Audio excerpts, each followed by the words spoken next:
रमेश जी की बेटी की शादी थी और कुछ दिनों की छुट्टी लेकर वो शादी के तमाम इंतजाम देख रहे थे। उस दिन जब वो सफ़र से लौटकर घर आए तो पत्नी ने उनको एक लिफाफा पकड़ा दिया। लिफाफा अनजान था, लेकिन भेजने वाले का नाम देखकर उनको हैरानी भरी जिज्ञासा हुई। विश्वास, एक ऐसा नाम जिसे मिले उन्हें बरसों बीत गए थे। उन्होंने लिफाफा खोला तो उसमें 5 लाख रुपए का चेक और एक चिट्ठी भी थी। इतनी बड़ी राशि, वो भी मेरे नाम पर। ये सोचकर उन्होंने जल्दी से पत्र खोला और एक ही सांस में पढ़ डाला। पत्र में लिखा था, आदरणीय सर, मैं एक छोटी सी भेंट आपको दे रहा हूँ। मुझे नहीं लगता कि आपके एहसानों का कर्ज मैं कभी चुका पाऊंगा। ये उपहार मेरी अनदेखी बहन के लिए है। घर में सभी को मेरा प्रणाम कहना। आपका विश्वास। रमेश जी की आंखों में वर्षों पुराने दिन अचानक तैर गए। एक दिन वो एक किताबों की दुकान पर अपनी मनपसंद पत्रिकाएं उलट पलट रहे थे कि उनकी नज़र बाहर पुस्तकों के एक छोटे से ढेर के पास खड़े एक लड़के पर पड़ी। वो लड़का पुस्तक की दुकान में घुसने वाले हर व्यक्ति से उसकी पुस्तकें खरीदने के लिए आग्रह करता और कोई प्रतिक्रिया न मिलने पर अपनी जगह पर वापस जाकर खड़ा हो जाता। रमेश जी काफ़ी देर तक ये सब नज़ारा देखते रहे। पहली नज़र में वो लड़का फुटपाथ पर में अपना सामान बेचने वाला लग रहा था, लेकिन उस लड़के के चेहरे की निराशा सामान्य नहीं थी। वह हर बार नई आशा के साथ अपनी कोशिश करता और फिर वही निराशा। रमेश जी काफ़ी देर तक ये सब देखने के बाद अपने आप को रोक नहीं पाए और उस लड़के के पास जाकर खड़े हो गए। वो लड़का कुछ विज्ञान की पुस्तकें बेच रहा था। उस लड़के ने बड़ी शीघ्रता से रमेश जी को पुस्तकें दिखानी शुरू कर दी। उन्होंने उस लड़के को ध्यान से देखा। साफ सुथरे चेहरे पर आत्मविश्वास, लेकिन पहनावा बहुत ही साधारण। ठंड का मौसम था और वह केवल एक हल्का सा स्वेटर पहने हुआ था। वो पुस्तकें रमेश जी के कुछ काम की नहीं थी। फिर भी उन्होंने उस लड़के से पूछा, बच्चे, ये सारी पुस्तकें कितने की हैं? कितना दे सकते हो सर? अरे, तुमने कुछ तो सोचा होगा। आप जो दे देंगे, लड़का थोड़ा निराश होकर बोला। तुम्हें कितना चाहिए? उस लड़के ने अब यह समझना शुरू कर दिया कि रमेश जी अपना समय उसके साथ गुजार रहे हैं। 5,000 रुपये, वह लड़का कुछ कड़वाहट में बोला। इन पुस्तकों के कोई 500 भी ना दे।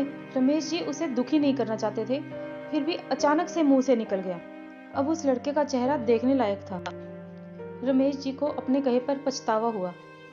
उन्होंने अपना एक हाथ उसके कंधे पर रखा और उसे सांत्वना भरे शब्दों में फिर से पूछा, देखो बेटे, मुझे तुम पुस्तक बेचने वाले तो नहीं लगते। क्या बात है, साफ साफ बताओ कि क्या जरूरत है। उस लड़के की आंखों से आंसू छलक उठे। शायद ये दुख अब उसकी बर्दाश्त से बाहर हो गया था। सर, मैं 12वीं कर चुका हूँ। मेरे पिताजी एक छोटे से रेस्टोरेंट में काम करते हैं। मैं पढ़ाई में बहुत होशियार हूँ। मेरा मेडिकल में चयन हो चुका है। अब उसके लिए मुझे पैसे की ज़रूरत है। कुछ तो मेरे पिताजी देने के लिए तैयार हैं, कुछ का इंतज़ाम वह अभी नहीं कर सकते। लड़के ने एक ही सांस में सब कुछ बोल दिया। तुम्हारा नाम क्या है? रमेश जी ने पूछा। विश्वास। विश्वास बेटा, दिल छोटा क्यों करते हो? कितने पैसे चाहिए? 5,000, उसने मायूसी से कहा। अगर मैं तुम्हें ये रकम दे दूं, तो क्या तुम मुझे ये वापस कर पाओगे? रमेश जी ने थोड़ा हंसकर पूछा। सर, मेरा नाम विश्वास है। आप मुझ पर विश्वास कर सकते हैं। मैं पिछले 4 दिन से यहाँ आ रहा हूँ। आप पहले आदमी हैं जिसने इतना पूछा।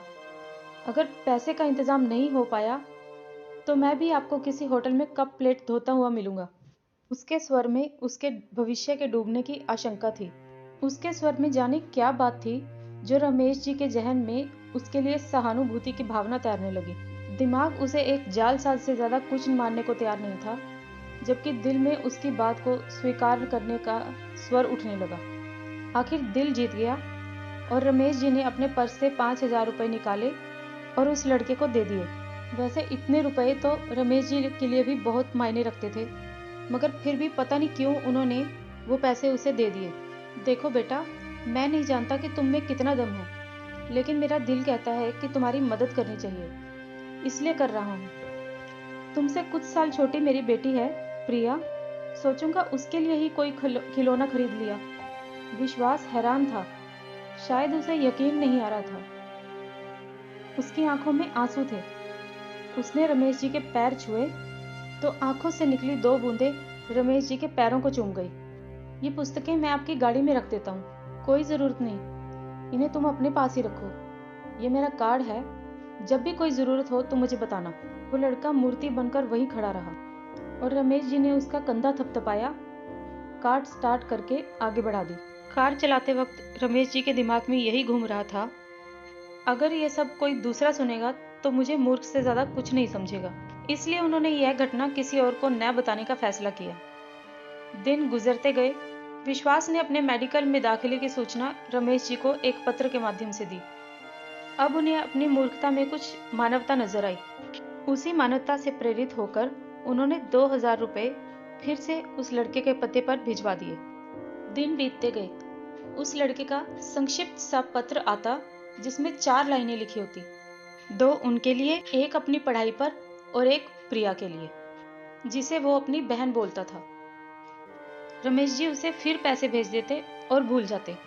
उन्होंने कभी कोशिश भी नहीं की कि उस लड़के के पास जाकर अपने पैसों का उपयोग देखें, और ना ही वो कभी उनके घर आया। कुछ सालों तक यही क्रम चलता रहा। एक दिन उस लड़के का पत्र आया कि वह उच्च शिक्षा के लिए ऑस्ट्रेलिया जा रहा है।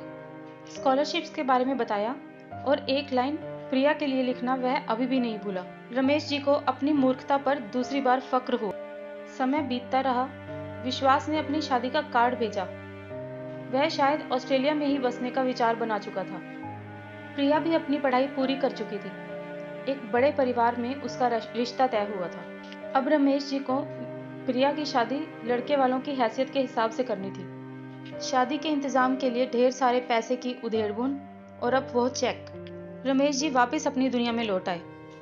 उन्होंने विश्वास को एक बार फिर याद किया और प्रिया की शादी का एक कार्ड विश्वास को भी भेज दिया। शादी की गहमा गहमी चल रही थी। रमेश जी और उनकी पत्नी व्यवस्थाओं में व्यस्त थे और प्रिया अपनी सहेलियों में। तभी एक बड़ी सी गाड़ी पोर्च में आके रुकी। एक संभ्रांत से शख्स के लिए ड्राइवर ने गाड़ी का गेट खोला तो उस शख्स के साथ उसकी पत्नी, जिसकी गोद में एक बच्चा भी था, गाड़ी से बाहर निकले। रमेश जी दरवाजे पर जाके खड़े हुए तो उन्हें लगा कि इस आदमी को पहले भी कहीं देखा है। उन्होंने आकर रमेश जी और उनके पत्नी के पैर छुए। सर, मैं विश्वास, वो बड़ी ही श्रद्धा से बोला। रमेश जी की पत्नी हैरान खड़ी थी। रमेश जी ने बड़े ही गर्व से उसे सीने से लगा लिया। प्रिया अभी भी बहुत हैरानी में थी। विश्वास अपने साथ ढेर सारे उपहार लेकर आया था। प्रिया को उसने बड़ी आत्मीयता से गले लगाया। प्रिया भाई पाकर बहुत खुश हुई। विश्वास शादी में एक बड़े भाई की रस्म हर तरह से निभाने में लगा रहा। उसने ना तो बड़ी कोई जिम्मेदारी रमेश जी पर डाली और ना ही उनके चाहते हुए भी एक भी पैसा खर्च करने दिया। शादी बहुत अच्छे से संपन्न हुई और उसके कुछ समय बाद ही विश्वास के ऑस्ट्रेलिया वापस जाने का समय भी आ गया।